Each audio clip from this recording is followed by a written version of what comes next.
lever un certain nombre de malentendus persistants, parfois entre la presse et nous, parfois entre l'opinion et nous. Parmi ces malentendus, il y a celui relatif au choix attribué à l'opposition de privilégier l'accord politique face à la loi.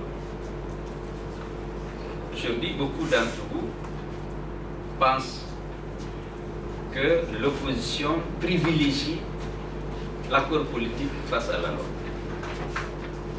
Bien évidemment, le pouvoir défend ça.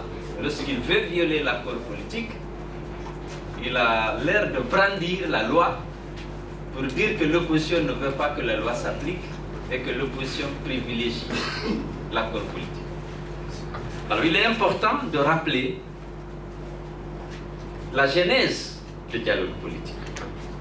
Parce qu'en réalité, le dialogue politique est né de la violation par les autorités de la loi. On se retrouve pour savoir comment réparer la violation de la loi par l'autorité. C'est à ce moment qu'il y a dialogue politique. En Guinée, en tout cas. Je vous donne l'exemple. Au lendemain de l'installation de M. Alpha Condé comme président de la République,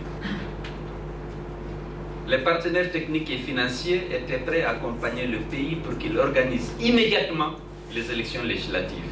En tout cas, au plus tard, au mois de mars 2011. Nous avions reçu, j'ai eu une réunion avec les partenaires techniques. Ils ont estimé qu'il était urgent que la Guinée finisse avec la transition et qu'on organise immédiatement les élections législatives. Et que les ressources étaient disponibles au niveau du Fonds européen de développement pour financer justement l'ensemble des opérations liées à l'organisation des élections législatives. Il était urgent que les deux protagonistes au deuxième tour acceptent le principe. Et nous, on s'est retrouvés, à l'époque c'est l'Alliance et le président,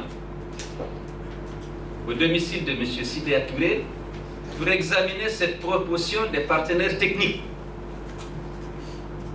Nous sommes retrouvés, la majorité était contre le principe d'aller à ces élections avec la même CENI, avec le même fichier, avec le même président de la CENI, le général Sangaré à l'époque, et avec le même opérateur, SAGEM. Nous avons examiné le problème, la proposition des partenaires techniques qu'on avait reçus. La plupart, les Soumagessi, il y avait M. Pascal Tolnon, il y avait M. Solano, il y avait Ditine et beaucoup d'autres. À la fin, M. Sidé Touré nous a dit, écoutez, moi je connais Alpha, je pense qu'on a intérêt d'aller maintenant. Si on attend qu'il prenne le contrôle du pays, il n'y aura pas d'élection. Vaut mieux aller maintenant avec la même CENI, avec le même président de la CENI, avec le même fichier, sans révision, et avec le même opérateur SAGEM. Finalement, c'est ce qu'on a retenu et on a notifié aux partenaires techniques notre acceptation du principe d'organiser les législatives au mois de mars, dans les conditions que je viens de rappeler.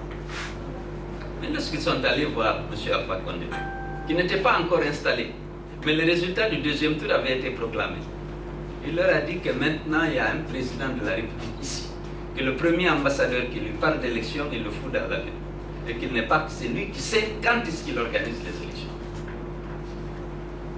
On est resté comme ça jusqu'au mois d'avril.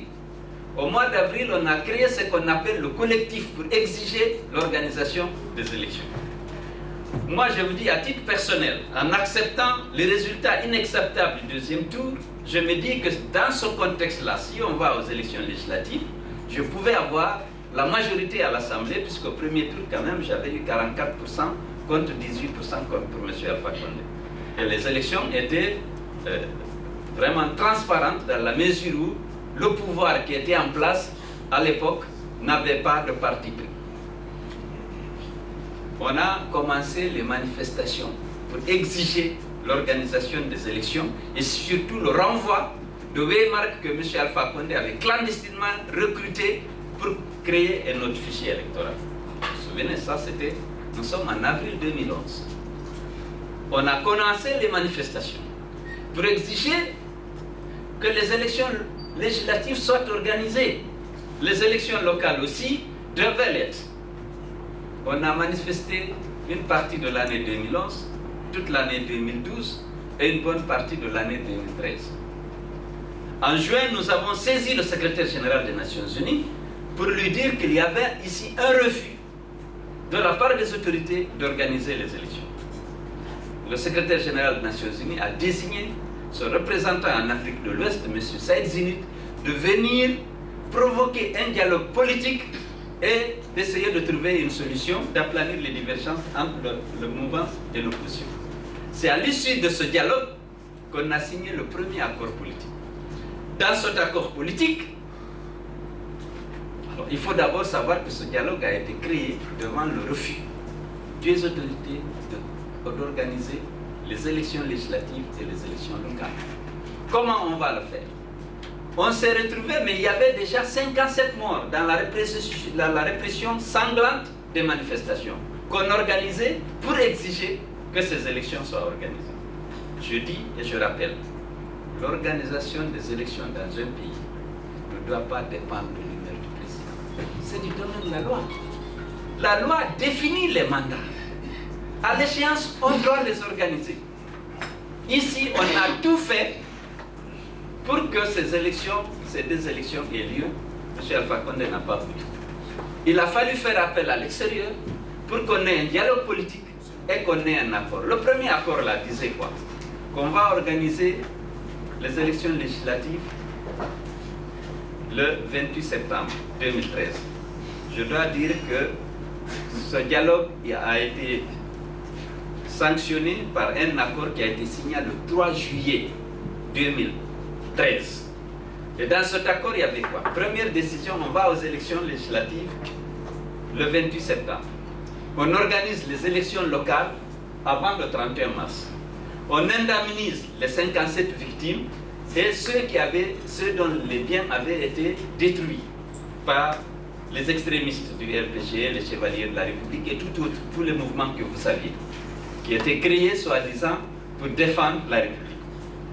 Et on avait donc décidé d'ouvrir des enquêtes pour identifier les auteurs de ces crimes, à notre demande. Vous pouvez revoir cet accord que vous avez en tant que journaliste. Donc, élection législative le 28 septembre, élection communale en mars 2014 et ouverture d'enquête et indemnisation des victimes. Principalement, il y avait d'autres, accès équitable des partis politiques aux médias publics, neutralité de l'administration.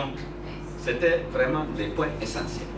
Alors, on organise bien entendu les législatives. Il y a eu beaucoup de magouilles. On a dénoncé, on s'est posé la question est-ce qu'il fallait siéger ou pas. On a dit aux leaders de l'opposition à l'époque de reconsulter leur base. Finalement, on a décidé de siéger pour l'UFR et l'UFDG. Le PDN de Lansana Kouyaté a décidé de boycotter. On a siégé et on a attendu que les élections locales aient lieu. Mars, les élections locales n'ont pas eu lieu. On a suspendu notre participation à l'Assemblée pour demander que les élections aient lieu. On a repris les manifestations. Les manifestations ont été réprimées dans le sang. Au lieu de 57 morts, on est allé à près de 70 morts. Finalement, le 8 juillet 2014, on fait un dialogue politique présidé par Maître Sako. En une matinée, on avait un accord sur tout. Maître Sako venait d'arriver d'Europe. Il ne s'était pas tropicalisé. Il a dit non, vraiment, on a tort. Au point même, on a tort de n'avoir pas organisé les élections locales en mars. On interroge la CENI dit d'ici le 31 décembre, les élections locales, communales seront organisées. On a dit aucune enquête n'a été diligentée pour identifier les auteurs et commanditaires des crimes commis contre les manifestants. Il dit ça c'est mon domaine, je mets tout de suite en place un pool de 5 juges qui vont s'atteler